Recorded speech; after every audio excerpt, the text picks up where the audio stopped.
Proclamação do Evangelho segundo João. Naquele tempo, disse Jesus a seus discípulos: Se o mundo vos odeia, sabeis que primeiro me odiou a mim. Se fosseis do mundo, o mundo gostaria daquilo que lhe pertence. Mas porque não sois do mundo, porque eu vos escolhi e apartei do mundo, o mundo por isso vos odeia. Lembrai-vos daquilo que eu vos disse: o servo não é maior que o seu senhor. Se me perseguiram a mim, também perseguirão a vós. Se guardaram a minha palavra, também guardarão a vossa. Tudo isto eles farão contra vós por causa do meu nome, porque não conhecem aquele que me enviou. Palavra da salvação. Meus irmãos e minhas irmãs, paz e bem. O discurso de Jesus, de unidade com ele, capítulo 15 do Evangelho de João, continua e vai se aprofundando. E hoje chega assim numa mudança grande de tom, que parece assim que não é a mesma pessoa que está falando antes, que passa do discurso de amor ao discurso de ódio. Sempre no mesmo âmbito, mas uma consequência do ser discípulo de Jesus. Vejam só, nós pensamos, e isso é uma grande ilusão, que nós não vivemos mais no tempo de mártires. Mas, caríssimos, na história da igreja, nós nunca tivemos tantas pessoas morrendo por causa do nome de Cristo como no mundo de hoje. Uns dados, que são aqueles tantos dados que não interessam à mídia mundial, apontavam que o ano 2015 foi o ano que no mundo mais morreram pessoas por causa do nome de Jesus, simplesmente porque acreditavam em Jesus, não por outra coisa. E naquele momento, uma coisa que me chamou tanta atenção, que me marcou tanto, é que, não sei se vocês se recordam, quando um grupo de cristãos da igreja copta, uma parte, eu lhes digo que o rito da igreja copta do Egito é considerado o rito mais antigo do cristianismo. Eles em Roma tem uma igreja onde celebram, às vezes eu ia para participar com eles, para ver aquela celebração, que eles celebram em uma língua própria, que não falam fora da igreja, e que eram 4 horas de celebração de missa. Uma celebração intensa, viva, que eles cantavam, vibravam, dançavam, levantavam as mãos, louvavam o Senhor, profundo momento de recolhimento, de silêncio, de ajoelhar-se diante do Senhor. Então, essa igreja, ela teve alguns dos seus membros que foram degolados pelo Estado Islâmico. E o Ocidente se comoveu, e o patriarca copta, ele falou assim, um egipciano, ele dizia: nós estamos orgulhosos porque membros da nossa igreja se uniram ao sacrifício, ao martírio do Cristo. Ora, que modo diferente de ler.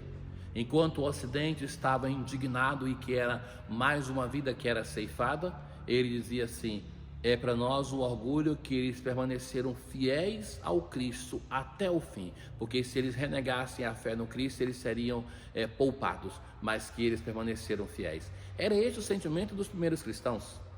Então, nós temos que ter cuidado, porque temos primeiro uma ilusão de pensar assim, que todo mundo aceita hoje o cristianismo, e é uma mentira.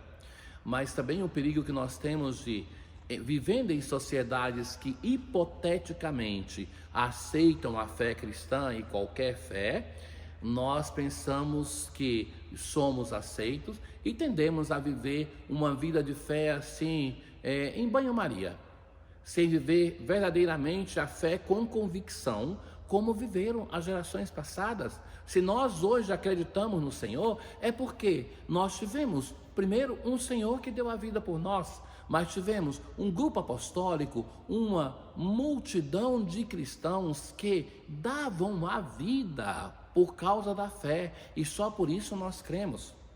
Então, nesse aspecto também é honroso para nós. Vocês sabem que o Brasil é das nações que mais tem santos canonizados. E um grupo desses grandes são aqueles mártires de Uruaçu, Recordemos brevemente como foram martirizados. Invadiram os holandeses a igreja e estava no momento da consagração, foi mais de uma ocasião de martírio, mas eles estavam ajoelhados e foram intimados a levantar-se e a renunciar à fé na Eucaristia, e eles não aceitavam, e um depois do outro era martirizado, enquanto o resto da assembleia ficava de joelho diante do Senhor Eucarístico, até que também assassinam o sacerdote que estava celebrando. Então, isso para dizer que é uma ocasião de nós repensarmos a nossa fé. E o Evangelho de hoje vai dizer assim, o discurso de Jesus: se o mundo vos odeia, sabei que primeiro me odiou a mim. Ora, essa expressão introduz o tema. Nós não podemos ter a pretensão de crer no Cristo que foi odiado pelo mundo e sermos amados pelo mundo. E Jesus vai dizer por que o mundo nos odeia. Se fosseis do mundo, o mundo gostaria daquilo que pertence, mas porque não sois do mundo, porque eu vos escolhi e apartei do mundo, o mundo por isso vos odeia. O Senhor vai dizer: vocês são odiados pelo mundo porque vocês não pertencem ao mundo. Eu vos escolhi para mim. Então, que essa situação, o que acontece? Que porque o mundo odiou ao Senhor, ao Mestre Senhor, nós somos odiados por este mundo. Nós não pertencemos a este mundo. Ora, Jesus vai dizer assim: lembrai-vos daquilo que vos disse, o servo não é maior do que o seu senhor. Ora, se o servo não é maior do que o seu senhor, e se o senhor foi odiado, logo também nós, os servos, vamos ser odiados por este mundo que não amou Jesus.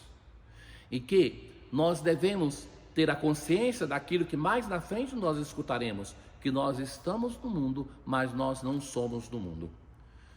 Jesus vai dizer assim: se me perseguiram, perseguirão também a vocês. Mas dessa perseguição, Jesus muda o discurso e vai dizer: se guardaram a minha palavra, também guardarão a vossa. No momento que Jesus está falando da perseguição, do ódio, do martírio, ele vai recordar que, olha, este mesmo mundo que nos persegue e que nos odeia, é um mundo que também deve escutar a palavra nossa como escutou a palavra do nosso Mestre. Que nós devemos ter a força de anunciar em tempo oportuno e inoportuno o Senhor no qual nós cremos, o Senhor que é a razão de ser da nossa fé.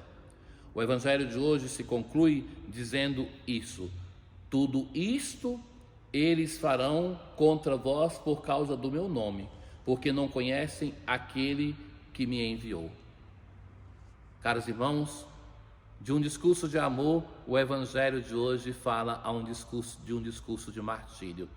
Nós devemos a cada dia, primeiramente, não pretender de ser amado por todos, porque algumas pessoas são incomodadas simplesmente pelo fato que nós cremos, mas que não devemos pretender para a nossa vida uma sorte diferente daquela que teve o nosso Mestre, e devemos perseverar, porque é na perseverança que nós vamos robustecendo a nossa fé no Deus da vida, no Senhor que deu a vida por todos nós.